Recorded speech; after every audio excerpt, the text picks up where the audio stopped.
Hi guys, and welcome to another rambling of the week. Third time in a row, I think. This is getting something regular, I think, maybe. Few things first out of the way.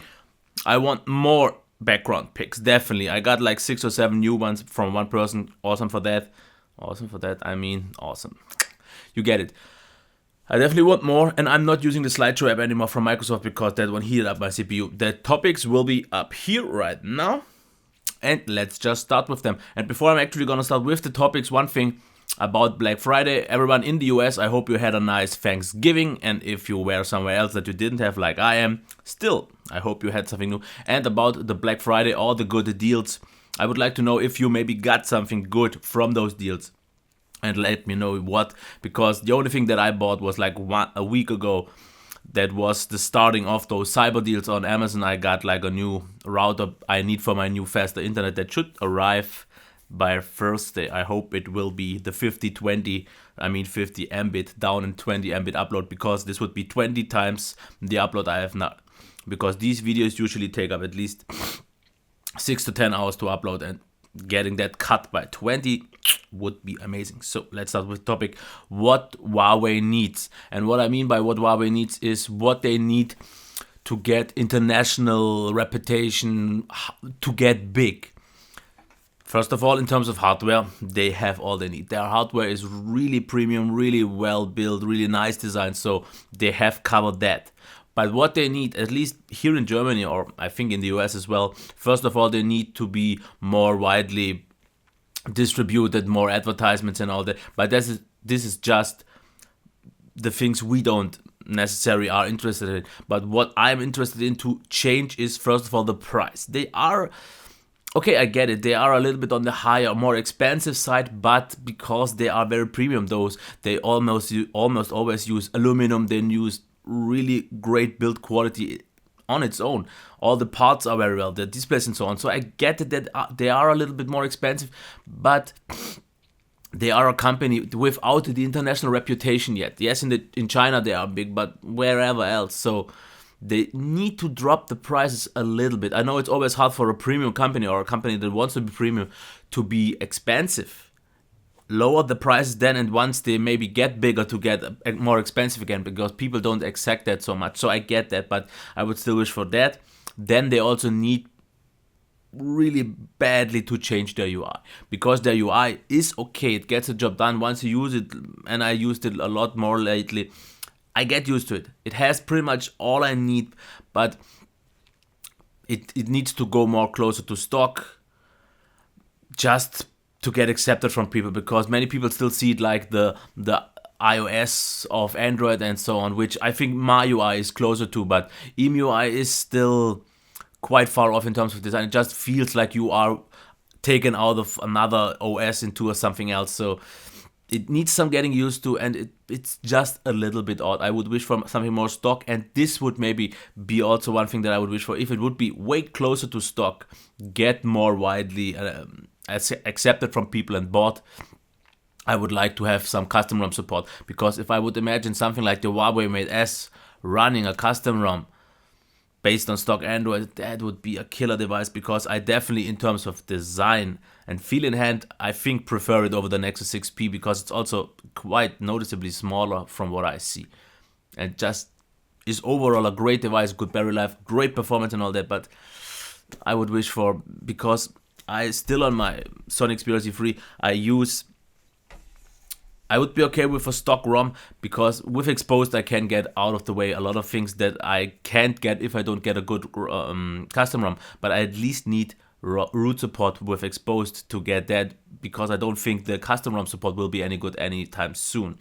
So prices down, better advertisements, maybe get actually international, and change your UI. That's definitely something you need to do. So the next topic is after sale support in your country, because I read that in a few comments lately, and I see it more and more over times from people that are like from the US, and so they buy something and then they aren't happy with it because the device is broken, has glitches, has bugs, and then it seems like a lot of people have trouble getting a replacement, or they don't get any support back from the OEM, And I would like to know, how is that handled in your country?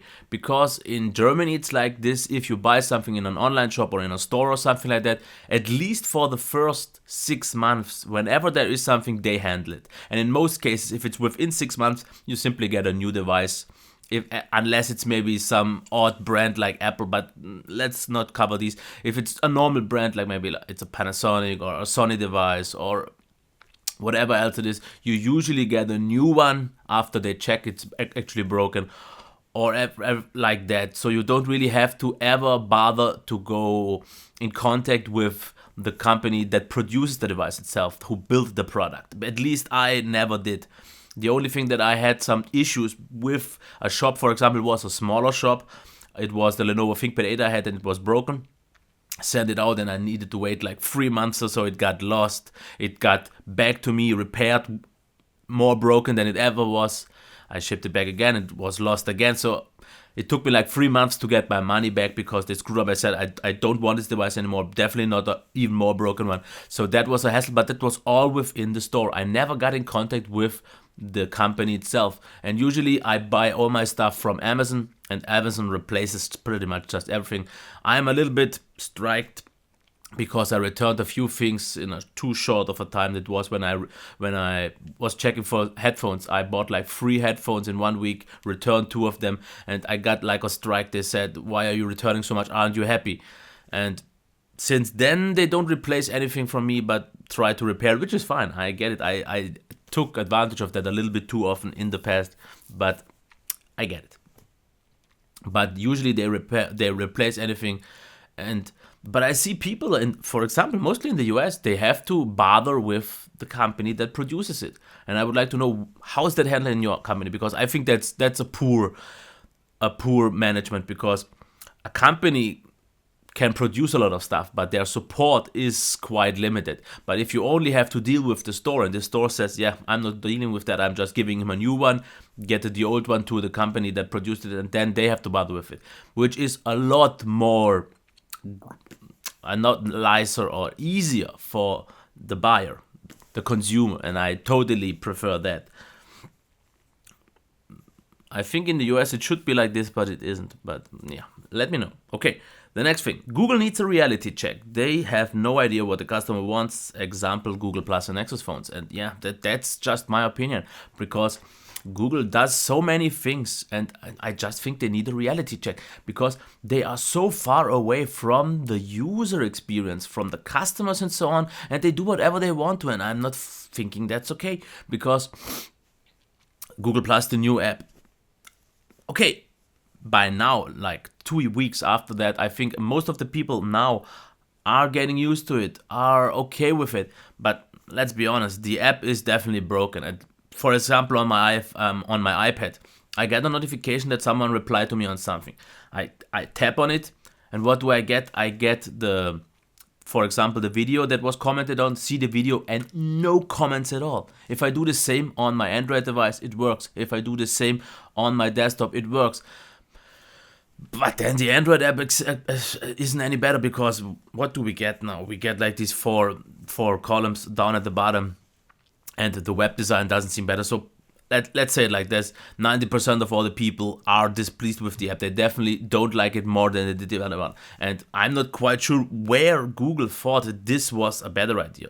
Okay, now I think they will go a little bit back and improve some things, and maybe this overall will be the better way. But what they released is completely trash, because I don't mind it that much, but it's definitely a step backwards to what the app was before. So yeah, and the same goes for the Nexus devices, because yeah, I'm always bashing Nexus devices in the past for quite some time, because I have more expectations of them, because I definitely want a Nexus device again. I want one because of the customer support, and that's the main reason. But I still think what Google produces in terms of Nexus phones is not what the mass media wants. Yes, everyone is happy with the 6P, every geek, every nerd, every Android fan. Totally get that. But from what I see, the masses aren't really that attracted to it, because it's still a too big of device. And then now everyone can say, but you have the 5X now. No, the 5X is no alternative for the 6P, because the 6P is the premium grade Nexus, just still a little bit too big for many people, and the 5X is, and I can't say anything else. It's I haven't reviewed it yet, and I will give it then a fair chance, but from what I see right now, I think it's trash. I think it's shit. Because from all that I read, it's built very flimsy, cheap. Not quite cheap in a way of quality, but it feels not premium at all. It feels way too lightweight. The buttons seem odd. The display seems okay, and all that. It could be a nice device, but for the price, why not give me a premium smaller Nexus? Of course, yes, the 5X is for the core, but man, I would have just wished for a smaller Nexus like the 5X, but with better internals and better quality, and not 2 gigabytes of RAM with 32 gigabytes of maximum storage. Nope, that is what no one wants. Who says that 32 has to be the limit in storage for the Nexus? I'm definitely not thinking that. It had to be at least a 64 option, and then it would be fine. And 2 gigabytes of RAM, come on Google. Yes, stock Android is maybe lightweight and all that, but is a 5X with 2 gigabytes of RAM and 32 gigabytes future-proof?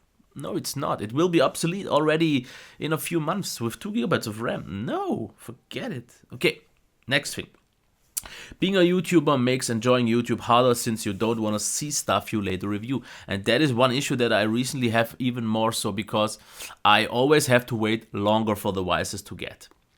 And that's why I can't watch that many YouTube videos anymore, because I would like to watch those reviews as well, but I don't want to spoil myself and I don't want to change my opinion, because I get easily influenced. If I see like 5 reviews and everyone says this, this and this and this, it stucks into your head, but I don't want to know that, because that would maybe change my opinion on the device once I get it myself. Usually it doesn't have too much of an impact on a few things, but definitely on a few other things it would have, because if I hear, it has this, it's always in the back of my mind. And that's why I try to avoid as many reviews as possible from devices that I know or hope that I will get soon. And this is why I can watch like at least half of the videos that I usually watch not anymore, so that's a bummer. Yeah, not really much you can comment on that. That was just a statement. Okay, one thing that I reshared last week on Google Plus, it was a poll. It said 1080p 60 frames versus 4K 30 frames. And the poll was quite in favor towards 1080p 60 frames. Most people said, I don't have 4K yet, I don't care about it, the quality isn't really any better, and I just don't need it, I don't have the bandwidth watching it and so on. But the thing for me is, for the style of videos I do, for me, or let's ask one thing first. You said 1080p is, you prefer 1080p over 4K mostly because of the bandwidth, the quality isn't that much better and so on. At least you don't see it yet without the 4K screen. But how important is 60 frames for you if you prefer 1080p? Would you be fine with 1080p 30 frames, or do you want 1080p 60 frames? Because all my videos since I got my new cam are with 50 frames per second, yes, not 60, and that's a bummer for me, because the 10 frames per second I have less because of the PAL setup here in the Europe is a little bit of a bummer. I would wish to have 60, but I don't have. So I have 50 frames per second, and I definitely do this because for the way I do my reviews, I show off the device a lot, and I show off the scrolling and all that. And I can show off how smooth a device these days is with 30 frames, because devices these days are 60 frames smooth. And even though I can only show it with 50, it's definitely closer to 60 than 30 would be, or 25 in my case. So that's why I'm personally sticking with 60 frames. A few people say this 60 frames or 50 frames movement is fake, and I get it, but for the videos I do, it definitely makes more sense than 25 or 30 frames, because I want to show you how smooth the device is. And if I watch one of these cinematic reviews shot in 4K with 25 or 30 frames, I don't see the performance on. Yes, those are what I personally still call the shallow reviews, because you see like this perspective, the device scrolls in 25 frames, and that doesn't give you any perception of the speed, because there is definitely no difference in some devices in terms of scrolling. Some just are 60 frames super smooth, and some are maybe like perceived 40 frames smooth, and there is a difference. And in those videos you definitely can tell the difference, and on my, at least, I think you are a little bit closer to that, even though I would wish to have 60 frames. Of course I could render it in 60 frames, but it would have no real sense. The video is 60 minutes long for now. I got that out of the way. Small little, not really update for Project Upgrade. Still waiting for the i7. Until that, I can't really go further. I think I will do a video. I will just order the water cooling, and I will order the power supply, and then make a video of all the parts that I'm planning on using, because I don't have to show off the CPU anyways, and once I get it, then I will make the build. But that's it for now. I hope you still enjoyed this video. It was a little bit off because, yeah, the topics this week weren't that great. Everyone was just looking for deals, not really much news. If I haven't missed anything. Yes, the Huawei Mate 7 was announced. Big device, not just because it's 6 inches big, but the Kirin 950 will perform killer, I think. The build quality will be great, it looks great. It's a little bit on the bigger side, but yes, price-wise, at least the US prices they converted from Japan or China seem very nice, but of course here in Germany or wherever else it will get quite a bump. But I'm pretty sure I will get this device, because my connections right now to Huawei seem quite good. And I can't wait to try this device, because I think the 950 will be great, the build quality will be good. It will be a big device, but I will be able to manage that for a review. So yeah, and once again, Huawei, change your UI. Okay, I know the Huawei Mate now will have the EMUI 4, but it's still EMUI. But I think also they hired one guy from Apple to change their UI, or help changing their UI. And this won't be visible in the near future, maybe in EMUI 5. Last topic that I just got in my head is... Let me think of it. There was one thing that just came up to my mind. Give me a sec. Yeah, I forgot it. Okay, once again, to finish it off, yeah, more pics, more comments, more likes, more reshares, more fun for everyone.